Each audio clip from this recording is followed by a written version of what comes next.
sobre la existencia del alma, parte 2. Ya habrán visto la primera parte donde traté un poquitito de las ideas socráticas y platónicas de la existencia del alma.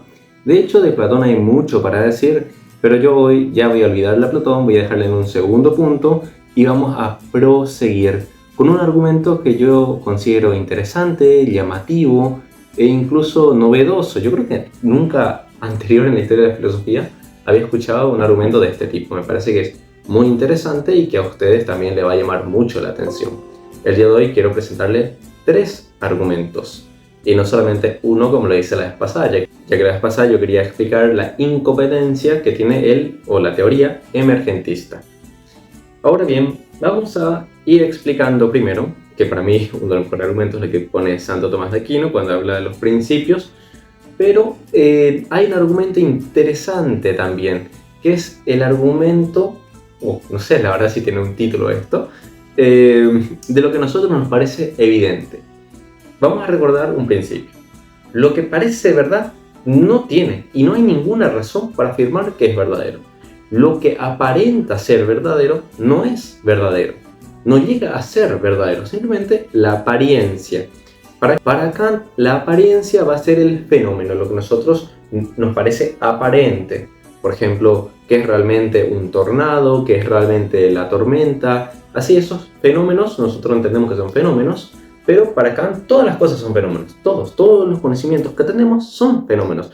La realidad es un fenómeno, todas las cosas nos hace o llega a nosotros como una apariencia. Y según, bueno, esto ya no lo desarrolla Kant, pero bueno, según lo que nosotros vamos a describir a través del método científico, el positivismo lógico en este caso, o otra corriente, todo lo que nosotros vamos a ir conociendo nos acerca, nos permite acercar al noumeno, lo que la cosa es esencialmente.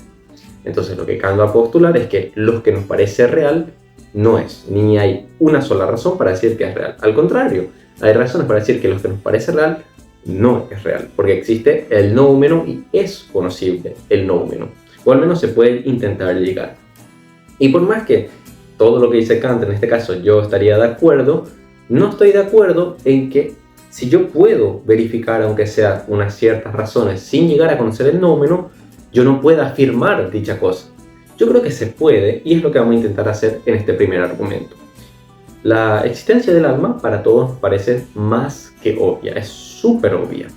No hay una sola criatura desde su nacimiento que no se sienta totalmente diferente, apartada de su cuerpo. Él no piensa que su mano es su cuerpo, no piensa que su cerebro es su cuerpo, no piensa que su vista es su cuerpo.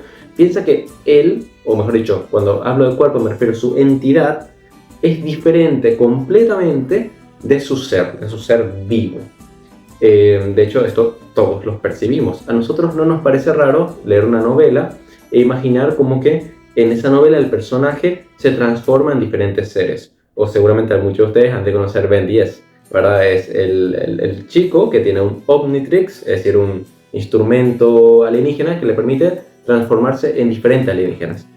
Nadie piensa de que cuando él se transforma en un alien, deja de ser él. De hecho, para todos nos parece más que obvio que sigue siendo el mismo.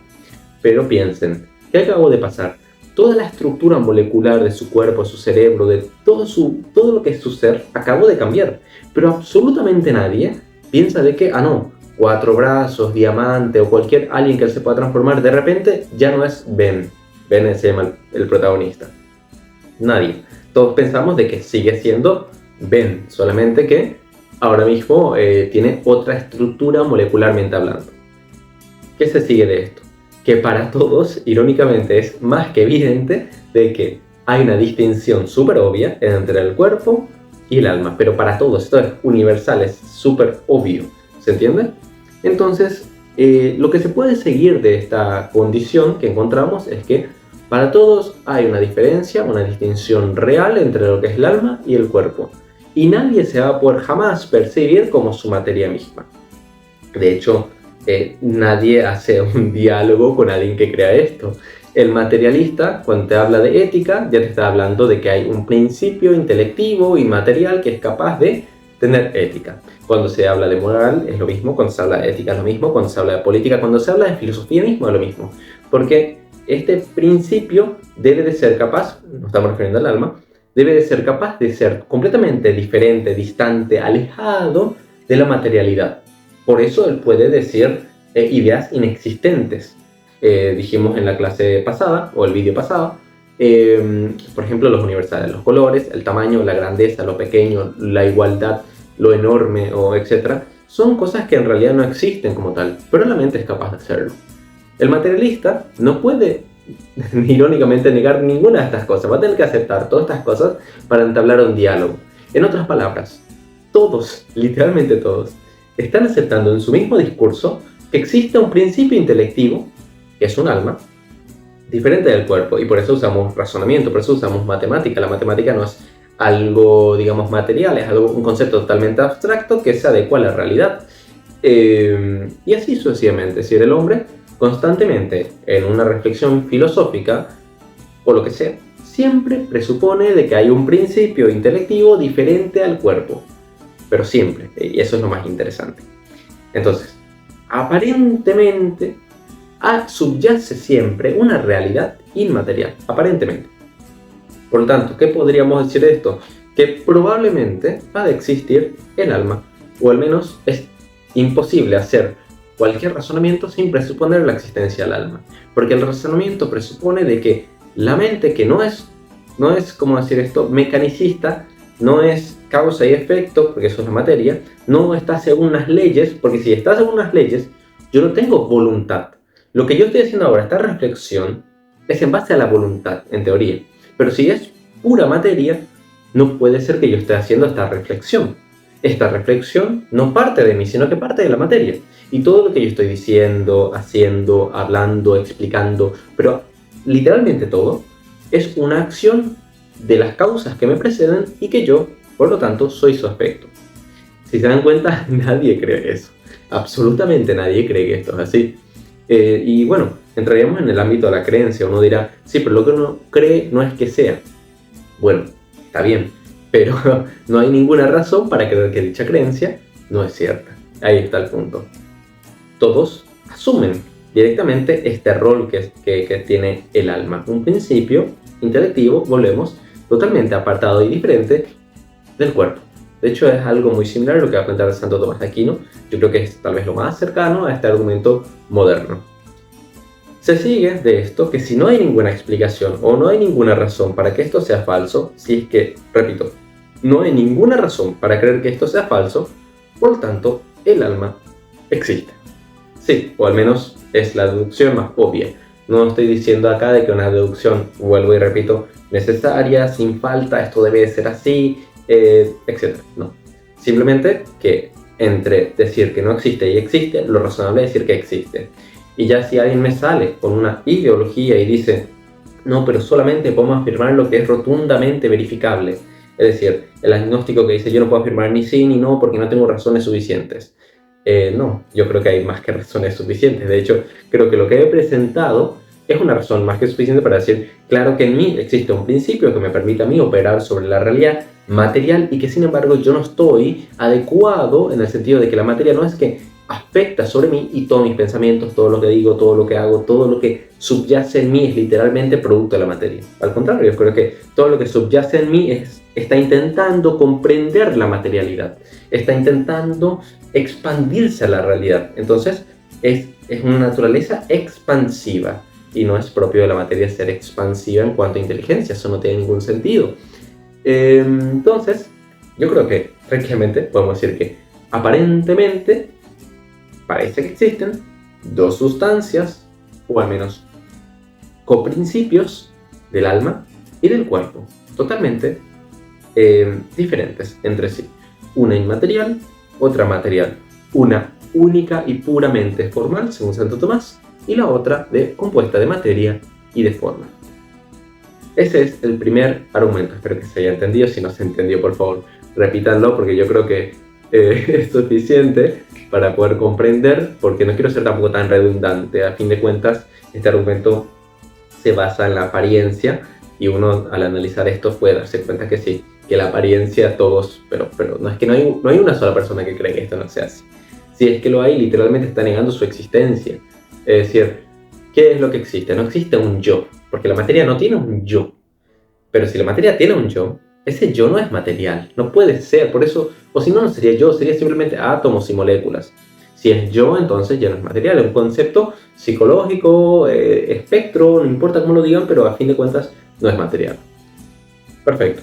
Vamos al segundo argumento, que va muy entrelazado con este y es muy interesante. Ahora que estaba un poquito descansando, me recordé algo de la primera argumentación muy importante que había omitido, que es la pregunta de cómo es posible que aquello que aparenta ser verdadero, nosotros podamos afirmar es verdadero. Bueno, hay un punto ahí muy interesante.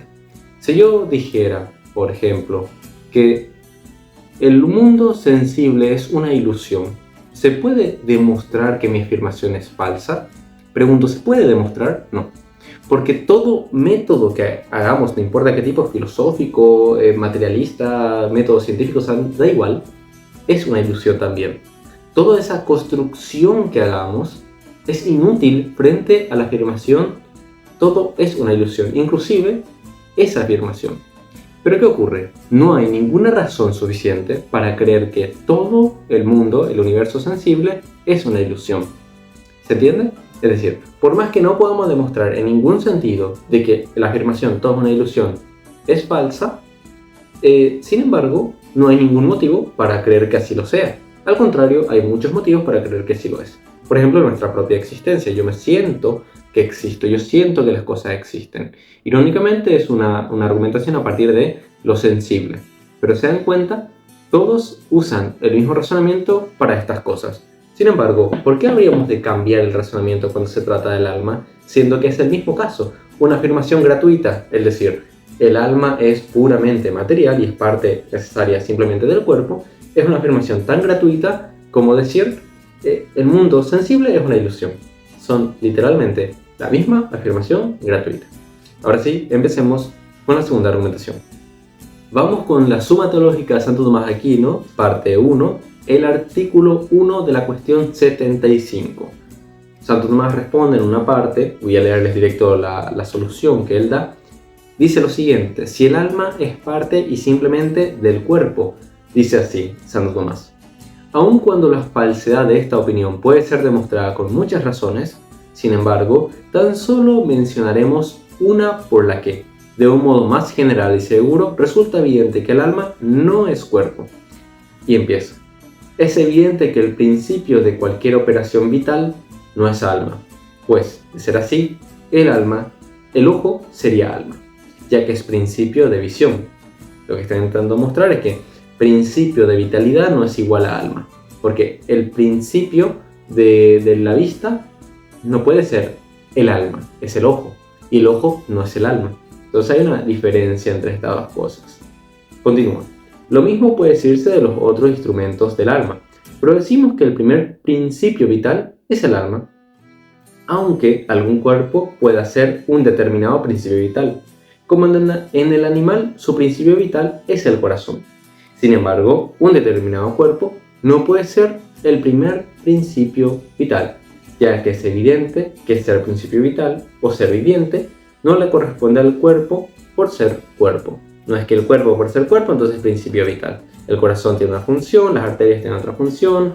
Cada parte del cuerpo tiene una función totalmente diferente una a la otra. Dice así. Así pues, a algún cuerpo le corresponde ser viviente o principio vital en cuanto tal que es tal cuerpo, pero está el cuerpo en acto por la presencia de algún principio que constituye su acto. Por lo tanto, el alma, primer principio vital, no es el cuerpo, sino el acto del cuerpo. Vamos a explicar esto con la doctrina del acto y la potencia de Aristóteles. Las cosas siempre están en potencia de lo que pueden ser, literalmente cualquier cosa. Yo estoy en potencia de irme a tomar un café, de tomar agua, de salir de acá, de pensar diferentes cosas. Todo eso es en potencia. Yo no estoy haciendo nada de eso, ahora estoy hablando, pero estoy en potencia también de seguir explicando, por ejemplo. Pero cada una de esas acciones debe ser movida por algo en acto. Pero esa cosa que está en acto también está en potencia. ¿Se entiende? No es que todo es puro acto, de hecho solamente hay una cosa que es puro acto, que es Dios. Nosotros entonces nos encontramos que el primer acto, vamos a decir por ejemplo un deseo es un acto. yo deseo, ese acto me lleva a querer y ese querer me lleva a obrar. Entonces, hay un acto en potencia que cuando se actualiza, cuando empieza a ser acto, vamos a decir, nos mueve la emoción, la voluntad en este caso, se mueve. Bueno, lo que está diciendo Santo Tomás es, ¿qué hace que un cuerpo empiece a ser cuerpo? ¿Qué hace que una vaca sea una vaca? ¿Qué hace que un perro sea un perro? ¿Qué hace que un animal sea un animal? ¿Qué hace que el ser humano sea un animal racional? ¿Qué es lo que hace? Y aquel acto que le da el movimiento. ¿Cuál es el acto que le da el movimiento? Nosotros en genética creemos que los cromosomas al unirse, etcétera, van formando el embrión y así sucesivamente. Bueno, en realidad eso no es el acto. Eso es, vamos a decir, el fenómeno. Lo que Kant estaba diciendo, que habíamos explicado, que es el fenómeno. Eso no es el noumeno. Aunque muchos quieran pensar que eso es el noumeno. Yo no lo puedo considerar así, porque eso es simplemente el efecto del acto anterior. Pero ¿qué en realidad es el acto fundamental de ese movimiento? ¿Qué es lo que le hace ser a una partícula un conjunto de partículas que se ordenan en moléculas, las moléculas en organismos, los organismos en tejidos, los tejidos en órganos y los órganos a componerse en un cuerpo? ¿Qué es lo que hace esa evolución, vamos a decir, lenta y progresivamente hasta ser un cuerpo? Nosotros, digámoslo así, el hombre común va a decir que esto es el ADN, pero el ADN en realidad es el fenómeno de estos actos. Y estos actos van dirigidos, siempre van dirigidos. No hay una cosa que no sea en virtud de otra. Entonces, según lo que habíamos dicho anteriormente sobre cómo opera la mente, vamos a sumarle a esto y pensar qué es lo que hace que en realidad se ordene la mente, el cuerpo, etc. Y a este acto, primer acto, que hace que todo esto funcione, que se ordene, le llamamos alma. Decimos que las partículas, las moléculas, el ADN, los cromosomas, etc., se unen no porque haya una ley física que obligue a las moléculas a actuar de dicha forma. No pensamos que hay una obligación de estas cosas. Pensamos de que hay un acto anterior como que le precede y entonces interactúa en la parte física que le ordena. Y esto que le ordena es lo que nosotros vemos como fenómeno. De ahí que un perro no es una vaca no es un gato no es un ratón, y el ser humano no es ninguna de estas, porque hay un primer principio que es el acto del alma, que lleva al cuerpo que en potencia va a tener vida. Eso es lo que habíamos dicho, ¿se recuerdan? En el primer vídeo de Aristóteles, que decía que el alma es el primer acto de un cuerpo que en potencia tiene vida. Ahora todo cuadra, ¿verdad? Tiene más sentido. Eso es lo que Santo Tomás está diciendo. Y por lo tanto, el primer acto de un cuerpo no es el cuerpo mismo. Es irónico, de hecho esta afirmación es totalmente verdadera. Las moléculas no son el cuerpo humano, cuando se van entrelazando, etc., ya es el primer acto, y esto nos lleva a tener el cuerpo con alma. Para complementar, sigamos con lo que dice Santo Tomás, dice, sucede como con el calor, principio de calefacción, que no es cuerpo, sino un determinado acto del cuerpo. Es algo tan evidente, tan obvio, ¿verdad? Pero eso es lo que explica Santo Tomás. Claro que esto tiene muchísimo, tiene muchos huecos, a diferencia del primer método que presente, creo que es más problemático, porque lo que va a querer decir el materialista es, ¿y cómo es posible? Y eso es así, si yo puedo verificar de que hay una reacción en las moléculas, hay una reacción en la ADN, o sea, hay causas. ¿Cómo puedo verificar esas causas? Y va a decir, no hay un acto apartado de esta cosa material, sino que el acto es la cosa material. Bueno, entonces nosotros, la mente es súper interesante, y se podría responder bien con la matemática de la potencia. El acto de la potencia no es material como tal, pero es principio material, un principio de la materia que puede significar. Nuestra materia tenemos tiene sus cualidades, de hecho, es el argumento aristotélico, se puede por ejemplo, un argumento aristotélico, y ahí lo explico 10 minutos menos, pero creo que esto sí se complementa con el argumento aristotélico, tiene todo el sentido del mundo, y la potencia que se puede responder químicamente, al entender estas cosas, nos lleva a Dios y nos va a llevar a la existencia de la materia, o sea, muy interesante y muy complementa. Bueno, pasemos al tercer y último argumento de explicarlo súper rápido, porque creo que también es súper obvio. El tercer argumento se trata del principio de identidad, que es lo que yo soy. Yo, en realidad, lo que soy yo, no me concibo diferente de hace 3 años, hace 5, hace 10. Yo creo que el tipo que estaba acá hace 10 años, soy yo. Y el que va a estar de acá a 50 años, seguiré siendo yo. Entonces, para que esto sea así, mi identidad debe de mantenerse a pesar de todo. Si yo fuera pura materialidad, esto es mentira, porque todos los átomos van cambiando, van mutando, incluyendo las moléculas, las células se regeneran, y bueno, en 7 años casi todos mis órganos ya son algo nuevo, y así sucesivamente las etapas del cuerpo van pasando, pero esta transición que se da en el cuerpo humano es continua. Por lo tanto, mi existencia debería de eliminarse y debería de ser otro. Pero lo que yo encuentro en mí es que yo no soy otro. Lo que un materialista podría decir, y yo creo que también es un argumento de repente llamativo, pero también es complejo. De hecho, este argumento que le voy a presentar se puede usar a la inversa para demostrar la existencia del alma, que le voy a presentar en el siguiente vídeo. Dice así: si nosotros vamos a encontrar, por ejemplo, el alma o la conciencia en este caso, en una parte en concreta del cerebro, lo que ocurre es que cuando esta parte se va a reconstruir por la parte, lo que es natural al hombre, ahora la reconstrucción de sus células, etc., esta parte, que es la conciencia, se muda a otra nueva. Es como si fuera que la conciencia está en constantes saltos. Sé que algo muy loco, de hecho la ciencia nunca va a poder probar lo que acabo de explicar, pero como mínimo es algo aceptable, una hipótesis, que no hay razones para creer que sea una hipótesis, pero yo lo pongo como hipótesis, porque piensen, yo estoy asumiendo cosas que no son en relación a los argumentos en favor del materialismo, pero justamente para intentar darle a ellos peso y aún así desmontar sus teorías. Entonces la conciencia va saltando de un punto al otro y entonces tiene sentido la regeneración. Pero dicha conciencia, ¿cómo va a saltar de un punto al otro?